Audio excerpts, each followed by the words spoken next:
How's it going, everybody? Actually, adios, you bastard. There, I was wondering, didn't we send you all to Australia from England a while ago? No, I'm sorry. No, that's us that we took over England. No, seriously, I did it 3 times. The first time I had somebody in the back of the motorcycle. I had no license plate on it, and it was in the summertime, and I was about 40 feet from the intersection, from a back road. And then behind me, I seen a cop going up, but I didn't think he seen me because I was by the side of the cars. Well, the passenger taps me and goes, "Cop, cop." I'm like, "No, don't worry about it." So luckily, the cop did not turn his lights on. If they don't turn your lights on, it's not illegal pullover. Well, you think lucky for me, right? So he comes up and he goes, "Move over there." It was a 350 Honda overboard, ported, and all that shit. And with the passenger on the back, it was like a 1986 bike. It was well overpowered. So that's what I did, and the bike started screaming around, I don't know, just maybe 1500 RPMs. I was probably only going 10, 15 miles an hour. But they just got my adrenaline going, and I went straight out to the fucking road, went up the hill, right into a fucking patch of sand. I had enough time to fucking rip my clothes, bleed, and get the bike while the cop was still trying to figure out what the hell I just did. Needless to say, I dumped the passenger too. Let's see, then we have time two. I don't know which order I'm going to throw you guys in. Which one do you want to hear first? I'll save the best. I'll save the best for last. Okay.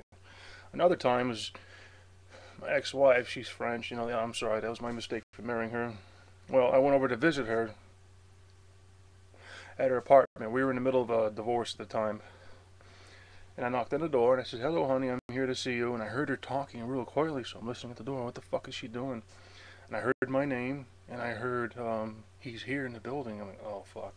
So I says, "Hey, I'm going to be downstairs. Buy some time." By the time I was downstairs, there was cops everywhere. So needless to say, I thought I was fucked at the time. I see my car, but it's right across the street where all these coppers are, so I go all around in the woods. I sit in this guy's porch for about 15, 20 minutes. Nothing. Not a fucking soul around. Apparently they've been watching me the whole time. So I walk down to my car, big black fucking 85 Oldsmobile, start that baby up, rumbling. And then I was turning the corner before I was going up to the main road, and I had a syringe on me because I was shooting anabolic steroids at the time. It was Russian, Sustagen 250 for you guys that know what that shit is. Good shit.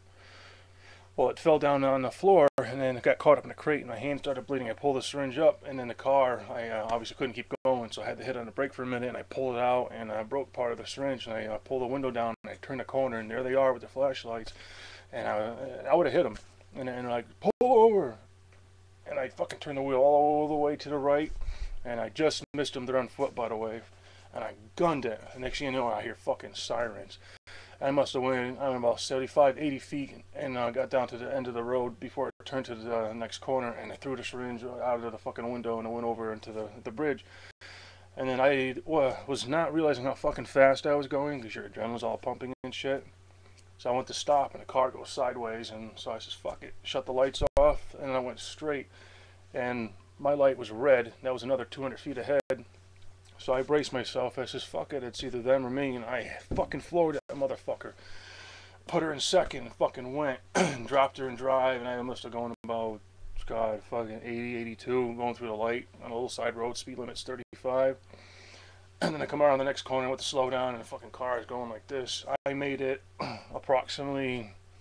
I actually made it very far that time. I made it clear out of the fucking, what do you call that? Jurisdiction. I made it what's normally an hour ride. I made it there in 20 fucking minutes on the phone, and my friend's driving. "Yo, let's go. Cops are after me." He's like, "Dude, you can't come here." And I says, "Why?" This is, "Well, I'm a part of the outlaws. This is, I'm gonna get arrested if you come over. They're listening to the phone." I said, "Oh fuck, sorry." Well, the second time, which is actually the last time, if you will. By the way, I never got charged for that. I wasn't so lucky the other time. I had this big old 1985 or 87, what the fuck kind of car was it? A Buick. Yeah, it was a Buick with a 307 in it. It must have been, yeah, 87. Piece of shit.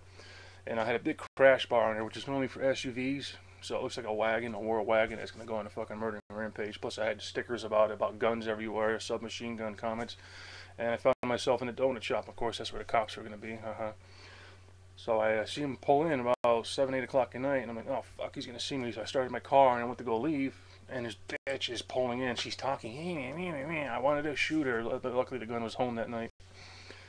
And finally, after about it seemed like eternity, I fucking get out into traffic and I fucking gunned it. And I seen all the smoke come out of the back of the car because the rings are fucked. And I come up to my fucking street and I see the fucker. He must have been pissed. He's fucking stuck with his lights. That's all I can see. Probably about a mile and a half down the road, or actually no, about half a mile. See his lights and you could tell he's pissed. And then I fucking gunned it and I went to slow down for a fucking turn because how I explain it, you come off a main really fast road and you turn to a real narrow road. It's almost enough for fucking two cars, but I had a big fucking station wagon. I come up to the fucking area, I go to turn and the fucking car spins around. I just missed the fucking thing, the corner, which I would have crashed the car and blown the fucking front off. And I'm like, good, I don't see that motherfucker anywhere. And I floored it. Yeah, you can see the smoke trail. That's how he found me. I go around the next corner and I come around and I see a fucking dark area. So I turn. It's a fucking dead end street. Would you know?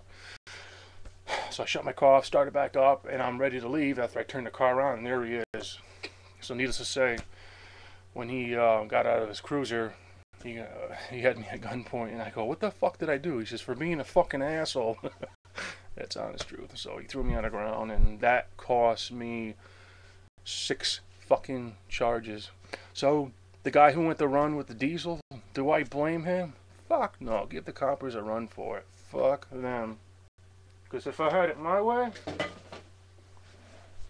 I don't know. I think it would be a little different next time. See you guys later. Take care.